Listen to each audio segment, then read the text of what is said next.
You're watching South Asia Newsline, and here are the top stories we're tracking for you on Thursday, the 13th of April. India's Home Minister Amit Shah reviews security ahead of G20 meetings in Kashmir. Taliban aim to boost Afghan security forces, anti-aircraft capacity, says Army Chief. And bittersweet New Year for traditional sweetmeat makers in Sri Lanka.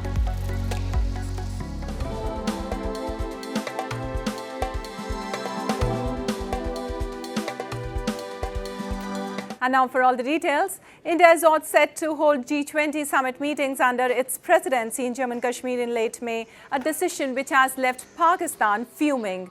India's Home Minister Amit Shah reviewed the security situation in the Union territory in this regard on Thursday. India has been hosting delegates of the elite grouping across the length and breadth of the country. Pakistan's Foreign Ministry on Tuesday called the move as irresponsible and a self-serving measure.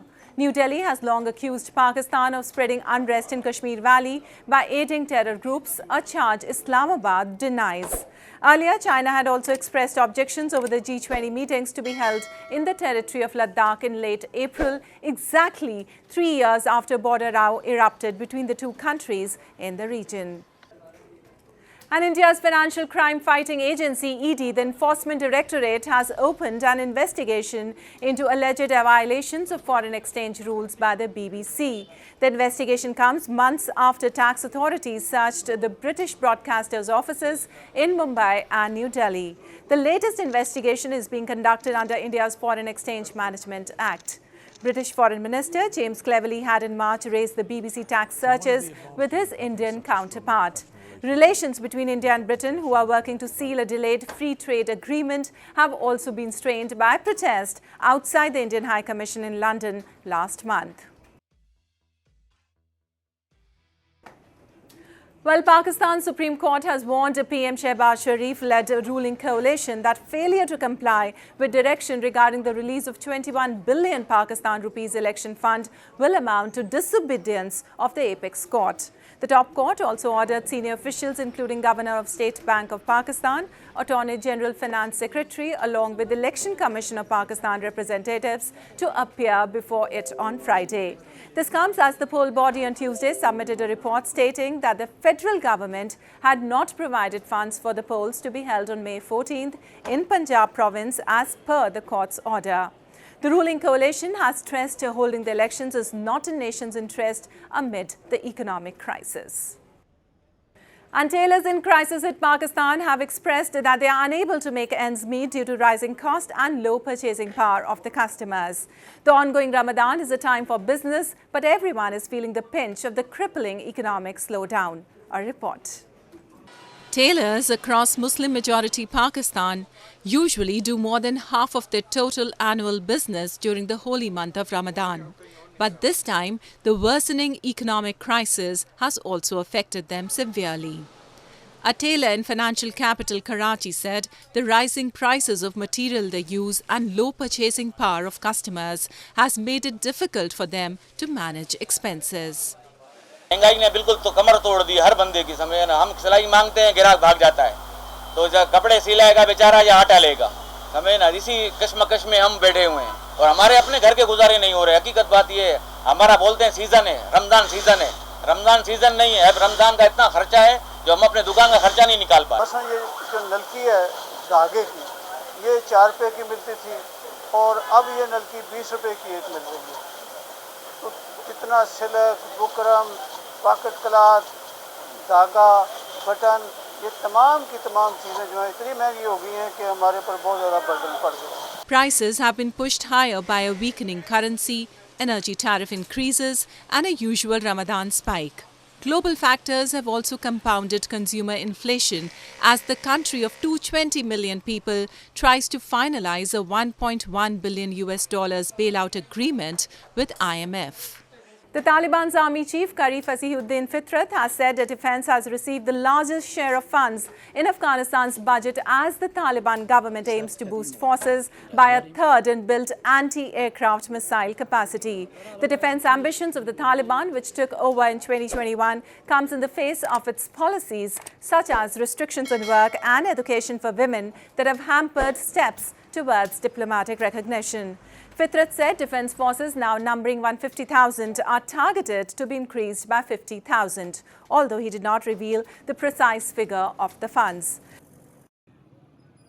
مدتی کمتر از 2 سال پیشرفت خیلی خوب داشتیم که